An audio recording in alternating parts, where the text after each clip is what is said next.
has only 3 wheels, 2 doors, and doesn't even have a steering wheel. But its creators think this could be the future of urban transportation.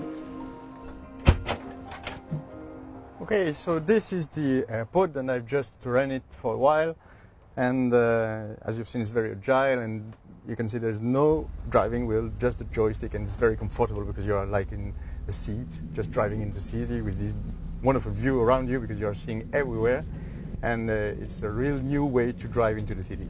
The main advantage, of course, is that it's no polluting cars. You're running for free emission, without emissions, and then after it's also the costs, because it's very cheap to use and cheap to buy.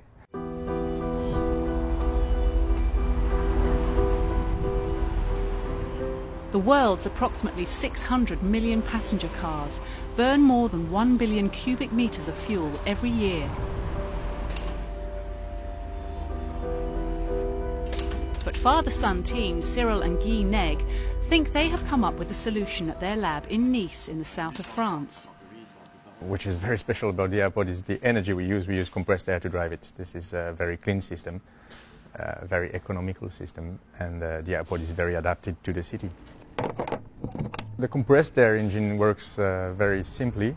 It is just using the air we've just compressed into a tank, and then we use this compressed air to move some pistons into the engine that drives directly to the crankshaft, goes to the wheel, and the movement drives the car. The idea of powering a vehicle using air is not new. Compressed air systems have been used to power trams in France since the late 19th century. In the early 20th century, an Anglo-American company produced a car they claimed could run 100 miles on liquid air. And yet none of these has been a commercial success. The airpod produces a fraction of the emissions of standard engines, although it produces similar emissions to electric cars. But its manufacturers argue that compressed air is a superior technology. It has some emissions if you compress it using electricity, of course, because using electricity you will have some emissions at the point where you produce the electricity.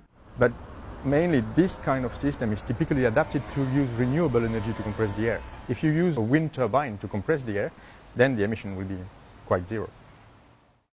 There is air everywhere.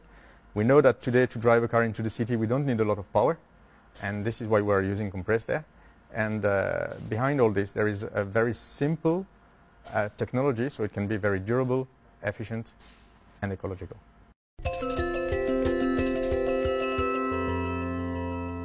Of all its many advantages, the main attraction could be the price. The airpod is going to cost around 7,000 euros, and I think that the first people that would like to buy it are the people that like new things, technological things, and then after the private people that are very interested into ecological things.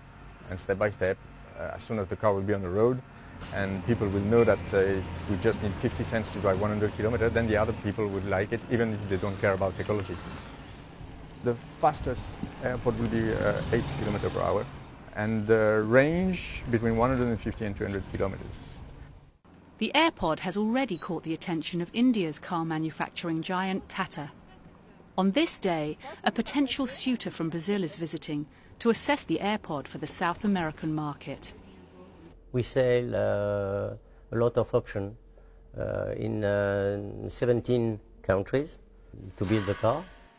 We have a lot of negotiations with Chinese in the United States, in South Africa, in French, Italian.